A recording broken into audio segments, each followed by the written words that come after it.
ઉઠીને ફ્રેશ થઈ હેત્વિકને મમ્મીને સોંપીને મેં ચાલુ કરી દીધી હનુમાન ચાલીસા, કેમ કે આજે તો શનિવાર.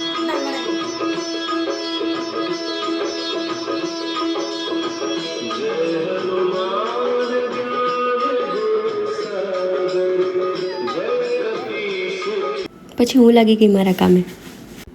કિચન પછી હું લઈ લઉં મારા બેડરૂમને, કેમ કે સૌથી વધારે જો કોઈ વાર લાગતી હોય તો આ રૂમને સાફ કરવામાં. ગમે એટલી વાર તમે એ રૂમને સાફ કરો પણ 5 મિનિટ પછી એવું ને એવું. હજી તો કપડાંનો એટલો મોટો ઢગલો થઈ ગયો, કેમ કે અમારા વોશિંગ મશીને લાગી ગઈ ઠંડી. રિપેરિંગવાળાએ કીધા 6000, તો પછી પપ્પાએ વોશિંગ મશીનની ફૂલ સર્વિસ કરી નાખી. પછી તો વોશિંગ મશીનમાં કપડાં નાખી મેં કરી દીધું મશીન ચાલુ. પછી તો હેત્વિકને થોડી વાર રમાડી સુવડાવી દીધો. આ તો હું વહેલા ફ્રી થઈ ગઈ હતી. 15 મિનિટ આમ ત્યાં માઠા મેળતા મને યાદ આવ્યું કે મમ્મી તો છે જ નહીં, હાલો રસોઈ બનાવવા માંડીએ. તો હું વહી ગઈ મારા મેઇન એરિયામાં, રસોડામાં. અરે આ ઝાખું કેમ દેખાઈશ? હવે બરાબર. રસોઈમાં આવીને સૌથી પહેલાં મેં ગેસ ચાલુ કરી હેત્વિક માટે મૂકી દીધા મગ બાફવા માટે. પછી લઈ લીધો સિંગદાણાનો ડબ્બો. ખોલીને જોયું પણ સિંગદાણા તો હતા જ નહીં. પછી હું હરખાતી મલકાતી ગઈ અમારી વાડીમાં. Good morning guys. માણસો રસોઈ બનાવવા માટે ફ્રીજમાંથી શાકભાજી લેવા જાય અને હું ડાયરેક્ટ છોડ અને વેલામાંથી શાકભાજી ઉતારીને રસોઈ બનાવું. મોટા પડે વાળો તોડવા આવી તો ગઈ, પણ પછી હું મૂંઝાણી, કેમ કે મને એમાં કાંઈ મળતું જ નહોતું. તો એ જેમ તેમ કરી ઘણી વાલોળ તોડી નાખી. જો આ વાલોળ તોડતા તોડતા કાંડ થઈ ગયો, ગારામાં પગ ઘૂસી ગયો. હું વાડીમાંથી આવી ત્યાં સુધીમાં મગ બફાઈ ગયા હતા. તો પછી પહેલાં મેં મગ વઘારી નાખ્યા અને ક્રશ કરી નાખ્યા હેત્વિક માટે. પછી વાલોળ ફોલી અને વઘારી નાખ્યું શાક. ત્યાં મારો હેત્વિક તો ઉઠી જ ગયો હતો, પણ પછી વિકુને સોંપી દીધો, કેમ કે આજે હતો શનિવાર એટલે વિકુને હાફ ડે હતો એટલે બી લાવી ગયા હતા. તો આજે તો એકદમ ફ્રેશ મસ્ત મૂડમાં છું, કેમ કે હેત્વિક મસ્ત આરામથી સુઈ ગયો તો આખી રાત કેટલા દિવસ પછી.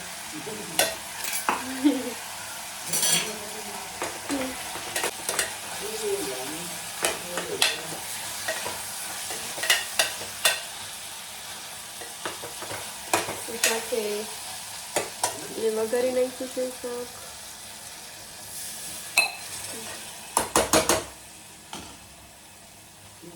તને ન કહેતી હોય, વાતું કરતી હોય, મારા વ્યુઅર્સ સાથે વાતું કરતી હોય. હેત્વિકના મગ વઘારી નાખ્યા, હેત્વિકને ખવડાવી દઉં. જોયા અમારું બચ્ચું શું કરે.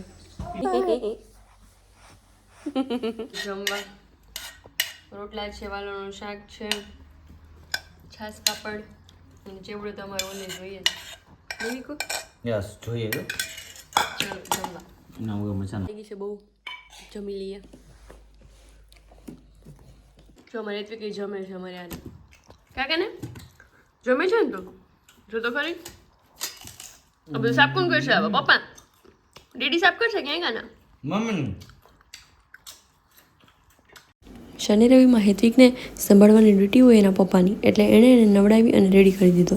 કોણે માર્યું? હોળે કળાએ રમેશ કાકાને ઘેર તને શું વાંધો હતો? તો એ દીકરા એ કાના મારા કપડાને બધું ખરાબ કર્યું. જો એ દીકરા જો તો ખરી ઊંધો પડ્યો. હેત્વિક ત્યાં તને ઘરે શું વાંધો આવતો તો? એ કેવો રોડતો હતો અહીંયા તો ઘરે તો.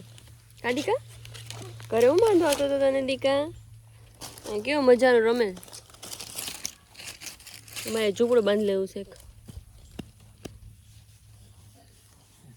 હા પછી એ તું ને રહેવાનું અહીંયા. હેત્વિકના વાળ એટલા મોટા છે ને કે ગમે એટલી વાર ચોટી બાંધો ને તો એ વાળ એના નીકળી જ જાય.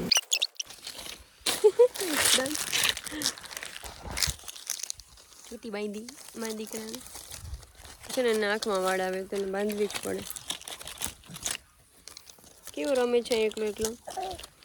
ઘરે તો એક બિલકુલ રમતો નતો. થોડીક વાર થઈ તો વિકુ આવ્યો હેત્વિકને રમાડવા. વિકુ એને ન કરવાનું કરાવે. બગાડતો નહીં હોય ને, મન નવરાયો છે જે હમણાં. પલાળે ખાલી. હાલો ગાડી ગાડી ગાડી ગાડી ગાડી ગાડી ગાડી ગાડી પૂરે બોર્ડરે જવાની ગાડી ગાડી ગાડી બિહાર ને મેં ફેર થવાની ને બેઠું ગાડીને પકડ લો. એને મજા આવી ગઈ. લે લઈએ. 1 2 3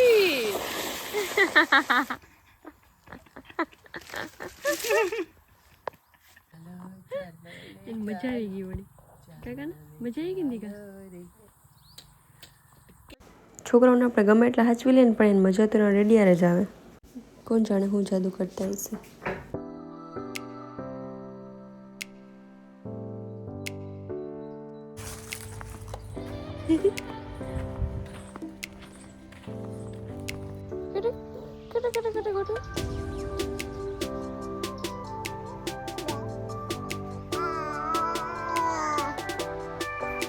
પાછું કરો. ચલો.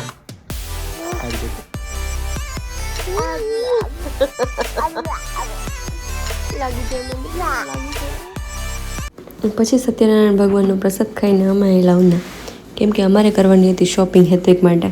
શોપિંગનું નામ પડે એટલે મારા સાહેબનું મોઢું એટલું પડેલું હોય ને કે જોવા જેવું જ ન હોય. પછી શોપિંગ કરી અમે આવી ગયા મારી ફેવરેટ જગ્યાએ. અહીં આવીએ અને પાણીપુરી ખાવાનું મન ન થાય એવું તો બને જ નહીં. અમે હેત્વિકને લઈને નહોતા આવ્યા એટલે અમને પાણીપુરી ખાવાનો મોકો મળી ગયો. બીજું તો ઠીક, પણ પાણીપુરી બહુ મસ્ત હતી હો. પછી પાણીપુરી ખાઈ થોડુંક પર્સનલ કામ પતાવી અને અમે નીકળી ગયા ઘરે જવા માટે. ઘરે પહોંચ્યા તો સાવ અંધારું થઈ ગયું હતું. જો આ ગલોડિયાને જોઉં ને એટલે મને તરત જ રમાડવાનું મન થઈ જાય, કેમ કે મને નાના ગલોડિયા બહુ ગમે.